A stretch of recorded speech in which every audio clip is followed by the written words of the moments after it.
안녕하세요. 별쌤TV입니다. 오늘은 엄마와 효과적으로 상담하는 법. 음, 어머니들께서 요즘에 이제 학원에 와서, 저는 음악 학원을 했으니까 피아노 학원의 예를 들어볼게요. 상담을 하시는데, 어떻게 하면 효과적으로 상담을 할 수 있을까? 상담을 했을 때 내가, 그런 질문이 나왔을 때 어떻게 대답을 할 수 있을까? 이런 부분에 대해서 많이 고민하실 텐데요. 저도 사실 처음에는 엄청 어버버거렸어요. 처음에는 상담을 하고 하면서 얼굴이 이제 점점점 달아오르는 거예요. 그러다가 상담이 끝난 다음에 거울을 딱 보면 얼굴이 진짜 완전 여기 끝까지 시뻘개져 있는 거야. 그래서 와 진짜 나만 그런 거예요. 엄마들은 그 앞에서 그냥 뭐 이것저것 물어보고 뭐 이러는데 저만 얼굴이 점점점점점점 수위가 이렇게 높아진 거예요.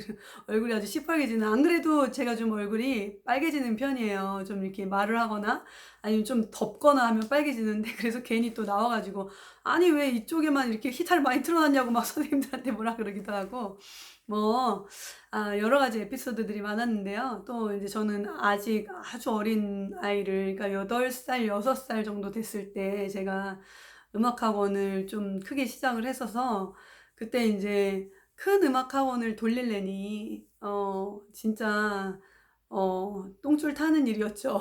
왜냐하면 들어온 돈이 워낙 많고 들어가는 돈이 워낙 많으니까 매출이 어느 정도 돼 가지고는 뭐 그걸 유지할 수가 없는 거예요. 그러니까 참 힘들고 막 되게 막 마음은 막 어떻게든지 빨리 이거를 잘해야 되는데 막 이러고 있는데 아이들은 어리고 그래서 참 여러 가지 에피소드들이 정말 많았어요.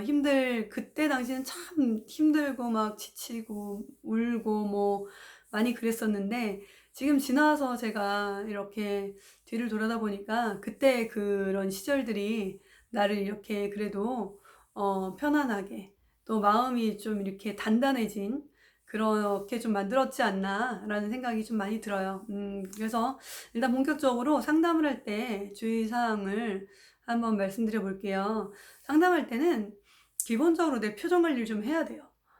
내가 표정이 이렇게 뚱 하고 있거나 아니면 이게 딱 긴장하고 있어서 완전 이렇게 긴장하면 또 날카로운 표정이 되시는 분들 있잖아요. 그래서 저는 그 거울 보면서 좀 연습을 많이 했어요. 그리고 "안녕하세요." 이렇게 얘기한 다음에 바로 이렇게 무표정으로 딱 돌아가는 분들도 계세요. 근데 이런 표정 관리를 본인이 거울을 보고 좀 연습을 해야 돼요. 내가 내 얼굴을 잘 모르거든요. 내가 어떤 표정을 짓고 있는지, 내가 이런 말을 할 때는 어떤 표정을 짓는지 잘 몰라요. 그래서 저는 거울을 보면서 '아 내가 이렇게 말할 때는 이런 표정을 짓는 게 좀 저기구나. 좀 웃는 게 좀 너무 어색하구나.' 아니면 '뭐 어떻게 해야겠다.'라는 것들을 거울을 보고 말하면서 내가 그대로 내가 상담을 하는 그 말을 거울을 보고 하면서 연습을 좀 해 보는 게 좋아요. 그래서 어쨌든 첫인상에서 호감을 좀 받아야 되잖아요. 누구나 첫인상에서 또 특히나 '내 아이를 맡기려고 학원에 지금 등록을 할까? 이 학원이 어떤가?' 하고 약간은 의심의 눈초리로 찾아오신 부모님께 그 의심의 눈초리를 풀어 드려야 되고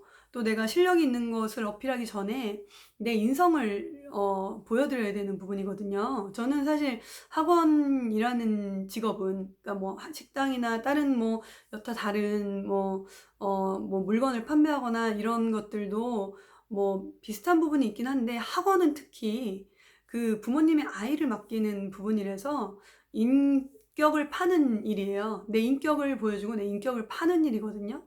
근데 내 인격을 보여드려야 되는데 이 사람이 딱 와서 봤는데 내 애를 사랑할 것 같지 않고 너무 이렇게 딱딱해 보이고 또 인제 선생님이 너무 이렇게 고자세로 있으신 것 같고 좀 이래 보이면 사실 어떤 부모님이든지 좀 꺼려하는 부분이 있잖아요. 그래서 그런 거를 좀 내가 거울을 보고 일단 표정 관리, 첫인상 관리를 하는 거예요.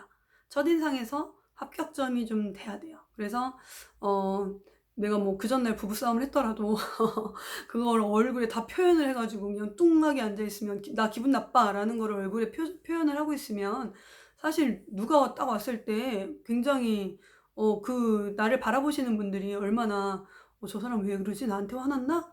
나한테 왜 그러지?' 이런 생각하지 않을까요? 그래서 그런 첫인상 관리 그게 굉장히 중요한 것 같아요. 한 50%는 먹고 들어가는 것 같아요.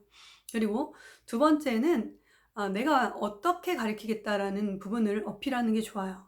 그런데 인제 이 '어떻게 가르치겠다.'라는 부분이 상담을 제가 많이 하다 보니까 내가 뭐 어느 좋은 학교를 나왔고 뭐 저는 뭐 어떤 테크닉을 가지고 가르치고 있고 뭐 이런 부분이 아니라 아이에게 흥미있게 가르쳐 주는 선생님이 가장 좋은 선생님인 것 같아요.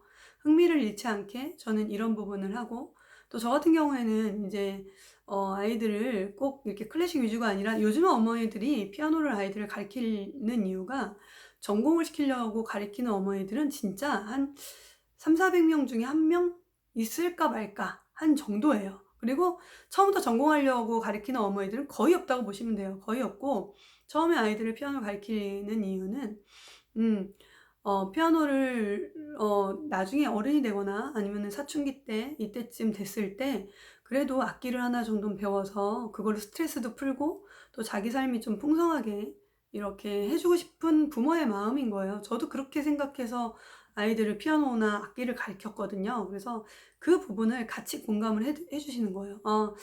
저도 그래서 실용 음악 쪽으로 상담을 많이 해주시면 좋아요. 그러니까 피아노를 배웠는데 뭐 한 5년을 배웠는데도 뭐 반주는 전혀 할 줄 모르고 악보를 이렇게 줬는데 그 악보를 웬만큼도 따라치지 못하고 그냥 내가 쳤던 클래식 곡들 떠듬떠듬 치는, 그리고 매일 진도만 나가는, 예전에 우리가 배웠던 피아노 학원들이 그렇잖아요. 체르니 뭐 이런 진도만 나갔던, 그런 것보다는 이제는 시대가 많이 변했고요. 또 아이들도 흥미가 떨어지면은 아이들이 먼저 거부해요. 그러다 보면은 아이들이 거부하는 거를 부모님이 억지로 보내는 시대가 아니에요, 요즘에는.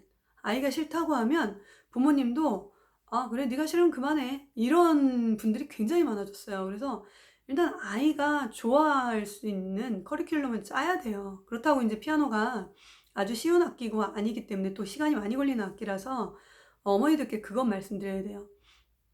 피아노라는 악기가 다른 뭐 악기들도 마찬가지겠지만 슬럼프가 굉장히 간간이 오는 악기다. 그리고 좀 이제 오랫동안 끈기 있게 배워야 되는 악기이기 때문에 어머니께서 만약에 아이가 피아노를 힘들어하거나 싫어하거나 아니면 재미없다고 하거나 하면 저하고 꼭 얘기를 해주세요. 전화를 주세요. 그래서 선생님과 같이 소통하는 게 굉장히 중요한 것 같다라고 열린 마음을 표현을 해주세요. 그리고 반주법이나 이런 것들을 저희가 아이들이 그래도 어느 정도 배웠을 때 자기가 자기 것을 표현할 수 있을 수 있도록 제가 가르치고 있다라는 부분들을 교재를 보면서 설명을 해주셔도 좋고요.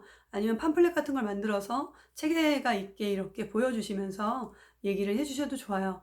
근데 이제 저 같은 경우에는 처음에 이제 그런 부분도 했어요. 동영상을 만들어서 연주회를 했을 때 연주회 동영상 몇 가지를 이렇게 컴퓨터에다 저장해 놓고 오시면은 잠깐 기다리셔야 되는 부분이 있거든요. 어머니들이 뭐 이렇게 내가 이제 레슨을 하고 있는데 잠깐 기다려야 되는 상황이 됐거나 그랬을 때 그 동영상을 틀어드려요. 그래서 동영상을 보시고 좀 잘 친 아이 동영상을 틀어주시죠. 그래서 이렇게 연주에도 저희가 아이들의 무대 경험을 위해서 하고 있습니다 라는 그런 상담을 하시면 참 좋을 것 같아요.